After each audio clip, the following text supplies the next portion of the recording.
¿Cuáles fueron los milagros que hicieron que se lo catalogara de santo? ¿Cómo fue su particular relación con Argentina? ¿Qué se sabe de sus impactantes profecías políticas? Bueno, de eso vamos a hablar en este informe, de eso y de otras tantas cosas. Se trató de un sacerdote católico de origen italiano que no tardó en generar un vínculo muy especial con nuestras tierras. Algunos creen que las misiones que lo trajeron hasta América del Sur fueron producto del azar. Otros creen que estas latitudes, de algún modo, lo imantaron. Tan grande sería su adoración a la bandera celeste y blanca que hoy en día hay una parte de él que se encuentra en una ciudad de Buenos Aires. La ciudad de Claypole pertenece al partido de Almirante Brown. El territorio que la conforma fue adquirido en primera instancia por la congregación franciscana con el fin de abrir allí una granja y proveer de alimentos de huerta a su convento. El predio se conoció entonces como Chacras de San Francisco, en homenaje a San Francisco Solano. Sí, de algún modo había en Claypole un destino ligado a la fe. Por eso no extraña que hoy sea hogar de un curioso souvenir, el corazón del sacerdote que protagoniza nuestra historia. Y no de modo metafórico, el músculo del hombre está expuesto allí desde el año 2000. Más allá de ayudar a los más necesitados y predicar la palabra del Señor, este sujeto también regó sus años de extraños y misteriosos augurios. Habló de la persecución de la iglesia en Argentina, de ríos de sangre corriendo, de un fuego destructor y de escalofriantes calamidades. Habló por último de un presidente tirano que terminaría de un modo terrible. Hoy, en Argentina Oculta, el enigmático Don Orione.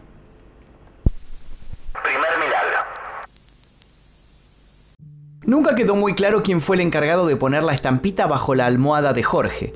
Algunos dicen que fue su madre, otros dicen que fue una de sus hermanas. Un tercer grupo se inclina por remarcar que fue una enfermera la que se tomó el atrevimiento. Corría el mes de abril de 1944. Jorge tenía apenas 14 años y estaba en el lecho de muerte. Para ese tiempo, Don Orione llevaba 4 años en el más allá, pero su rostro ya podía verse en diferentes objetos, como la estampita que había llegado bajo la cabeza del moribundo. Jorge Pasamonte había empezado a sentirse mal unos meses atrás. Mareos, apetito disminuido, pérdida fugaz de visión, todos síntomas que habían sido minimizados por los médicos de turno. Ninguno logró dar un diagnóstico atinado y el joven terminó con una alarmante rigidez muscular y temblando. Con urgencia fue trasladado al hospital de Lodi, al norte de Italia. Al verlo, los profesionales no dudaron en realizarle una serie de aparatosos estudios que pusieron nombre a toda la confusión: meningitis tuberculosa. Vale aclarar que para ese momento dicha enfermedad planteaba dos posibles caminos: la muerte o daños irreversibles. Al tanto de la delicada situación y al entrar Jorge en coma, el obispo Colcinovati visitó al pequeño y su familia para dejar sus bendiciones y dictar las oraciones correspondientes. Entre lágrimas, la madre de Jorge se negó a aceptar lo que le decían. Su hijo tenía las horas contadas. La noche del viernes 7 de abril, Viernes Santo, para ser más exactos, la mujer tomó la mano de Jorge y se recostó a su lado, deshecha en dolor. Quisieron persuadirla, pero no hubo caso. No se quería mover del lugar. Y allí se quedó sin imaginarse que a las 2 de la mañana iba a ser testigo de un milagro. Luego de una semana en un estado casi vegetativo, Jorge se incorporó de golpe en la cama, como si nada hubiera pasado, diciendo que tenía hambre y sed, diciendo que tanta luz le lastimaba los ojos. No había fiebre, no había señales de la enfermedad en su organismo. Lo expusieron a nuevos estudios, placas, nuevas consultas. Nadie pudo explicar lo que había pasado. Cuando vieron que bajo la almohada del joven había una estampita de Don Orione, la noticia corrió por toda la ciudad. Dios se había manifestado. En los años siguientes se redactó un informe clínico de 150 páginas y cuando los médicos finalmente se rindieron, los teólogos se encargaron del caso, que terminó siendo presentado al Vaticano. Fue el primero de 2 milagros que terminarían siendo comprobados por un comité especial, cuyo fin es el de detectar estos fenómenos. Don Orione, ya de por sí amado y respetado por muchos, empezaba a volverse así una figura mística. Pero no nos adelantemos. Antes de saber sobre sus inicios, su otro milagro y su rol como profeta, es necesario que comencemos por el principio. Primeros años. Poco se sabe de aquel niño nacido como Luis Orione en Pontecurone, diócesis de Tortona, el 23 de junio de 1872. Se sabe que su familia era humilde, que su padre pasaba largas jornadas trabajando fuera del hogar y que su madre era muy creyente. Se intuye de esta información que sus primeros años habrán estado ligados de modo inexorable a la religión, deducción que se confirma si se tiene en cuenta que a los 13 años el pequeño Luis fue recibido en el convento franciscano de Boguera. ¿Y qué hizo allí? Bueno, no mucho. Un año después su salud le jugó una mala pasada y tuvo que abandonar la institución. Lo próximo que se sabe es que de 1886 a 1889 fue alumno de San Juan Bosco en el oratorio de Baldocco de Turín. Ahí es donde hay una primera constancia del nacimiento de su pasión. Obnubilado por lo que veía y por las enseñanzas de Don Bosco, su primer gran maestro, Luis terminó de confirmar lo que hasta el momento había apenas sugerido. Quería entregar su vida al prójimo, quería sin vueltas ser sacerdote. Sus creencias en las manifestaciones divinas se afirmaron cuando Don Bosco falleció. Al poco tiempo de que esto pasara, un entusiasta Luis tuvo una idea. Iba a tocar el cuerpo del difunto con un pan y luego daría ese pan a los enfermos. Su objetivo, que estos sanaran por gracia de una fuerza superior. Antes de que algún pensamiento de carácter racional lo hiciera claudicar, Luis empezó a cortar panes, y en eso estaba cuando de la misma emoción tuvo un accidente. El cuchillo se enterró en uno de sus dedos, casi cortándolo por completo.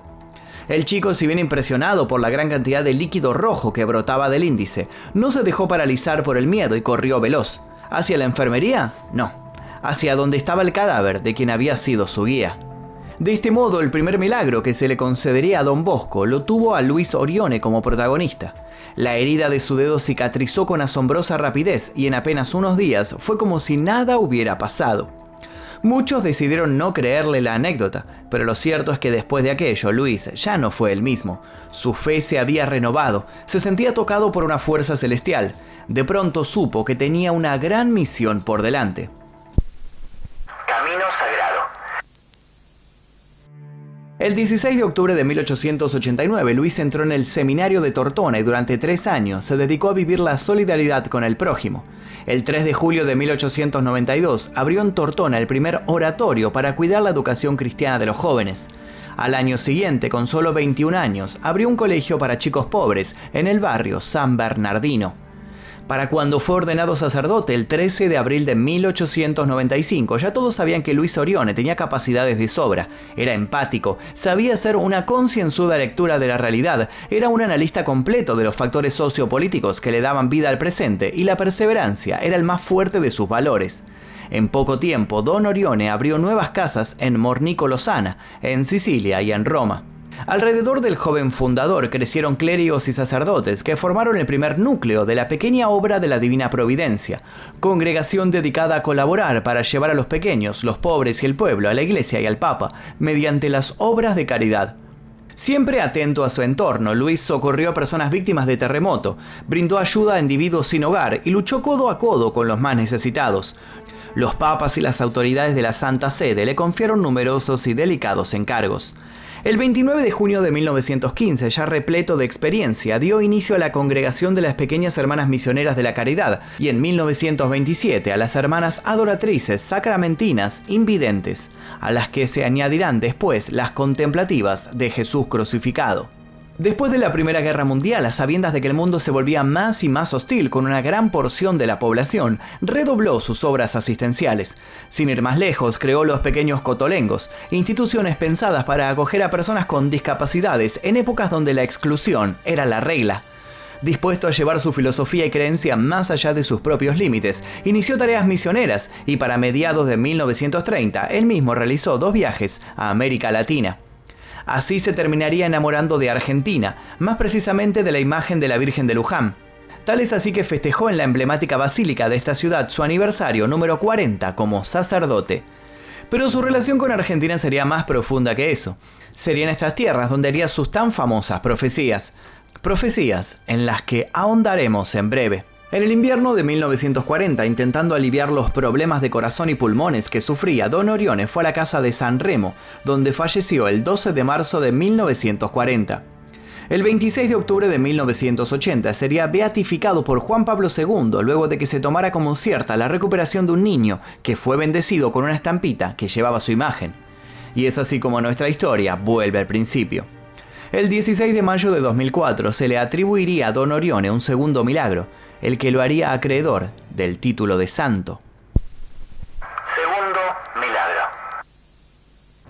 En los últimos meses de 1990, a Pierino, de 78 años, le aparecieron síntomas de un carcinoma pulmonar necrótico de células grandes, vastamente infiltrante. En resumen, estaba tomado por un cáncer contra el que nada se podía hacer, sobre todo teniendo en cuenta su edad. La anécdota es bastante parecida a la anterior. Alguien propone que pidan por la salud del hombre a Don Orione y nadie se opone, dado que no hay nada que perder. Pasados unos meses, a la hora de hacer un chequeo de rutina, la sorpresa absoluta. En ninguno de los exámenes aparece el tumor. En esta curación, inexplicable para la ciencia y ampliamente documentada, la Iglesia reconoció un segundo milagro atribuido a la intercesión de Luis Orione, o mejor dicho, San Orione, a partir de ese momento. El nuevo rescate de la figura del religioso hizo que todo su historial fuera revisado por sus biógrafos y admiradores, y fue entonces cuando algo salió a la luz. Quienes seguían a Don Orione cuando éste estaba en vida aseguraban que el hombre solía entrar en un estado de abstracción que no duraba mucho y mediante el cual veía el futuro. Dicen que en una ocasión, sin ir más lejos, miró a su grupo de amigos con quienes compartía una cena y vaticinó que uno de ellos moriría. Ninguno estaba enfermo, no había indicios para decir tal cosa. El anuncio los dejó a todos pasmados, más cuando al otro día uno de ellos efectivamente encontró un repentino final. Al día de hoy el resto de las profecías están siendo tomadas más y más en serio. Según algunos historiadores, Don Orione predijo el bombardeo a Roma ocurrido en la Segunda Guerra Mundial y dijo, por ejemplo, que una enfermedad desconocida golpearía fuertemente al mundo en el siglo XXI. ¿Les suena familiar? Esto sería apenas el principio.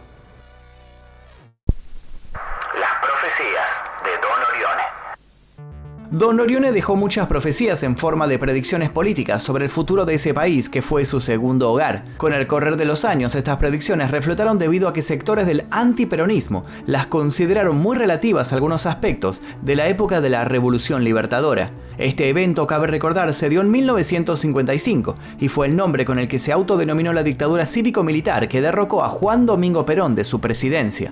Se supone que Orione la había previsto en 1937. En las épocas del Cordobazo, a fines de los 60, también reflotaron algunas profecías de Don Orione y se hicieron extensas analogías al respecto. Hay que remarcar que muchas veces las palabras del sacerdote eran ambiguas. Del mismo modo, no es dato menor que dichas profecías no fueron escritas por él, sino que pasaban de boca en boca gracias a sus discípulos. Esto las vuelve más irrastreables y las convierte en un verdadero enigma, más aún si se tiene en cuenta la última de ellas. Una profecía realmente escalofriante. Según esta profecía, un presidente argentino será colgado en Plaza de Mayo. Luego de esto, la bandera no flameará por 2 días en la Casa Rosada y finalmente se encontrará la paz y la tranquilidad cuando un hombre del norte, católico, gobierne por muchos años. Este hombre no sabrá que es el elegido hasta el último momento, cuando un ángel, que al principio negará, le terminará demostrando su poder y lo impulsará a tomar el trono. Quienes van más allá tratan de tejer un paralelismo entre las profecías de Don Orione y las de Benjamín Solari Parravicini, el Nostradamus argentino, un artista plástico que habría dejado pistas sobre el futuro de nuestro país en dibujos. Pero esa es otra historia. Final. Según se cuenta, cuando Don Orione fue sacado de su primer sepulcro 25 años después de haber muerto, su cuerpo permanecía sin signos de descomposición. Esos restos permanecen en el santuario de Nuestra Señora de la Guardia en Tortona, Italia, mientras que su corazón, como ya dijimos, llegó el 29 de agosto del 2000 al cotolengo del barrio de Don Orione, en la ciudad de Claypole, provincia de Buenos Aires, Argentina. Desde ese día, este santuario es lugar de peregrinación de los fieles. Más allá de la inspiración que causó y causa por su obra benéfica, la figura de Don Orione se resignifica cada vez que sus profecías vuelven a emerger. ¿Se seguirán cumpliendo las mismas? ¿Acaso este sacerdote poseía el don real de vislumbrar lo que iba a pasar? Estas y otras preguntas hoy le dan forma a nuestra Argentina Oculta. Y hasta aquí un nuevo video de Argentina Oculta para Clarín. Si les interesó la historia, los invito a dejar un like, a suscribirse y a activar notificaciones. También los invito a dejar un comentario aquí debajo con sugerencias para posibles futuros videos. Yo les voy a dejar un par de videos aquí para que sigan recorriendo este canal y haciendo maratón. Mi nombre es Magnus Mephisto, nos veremos seguramente la próxima. Adiós.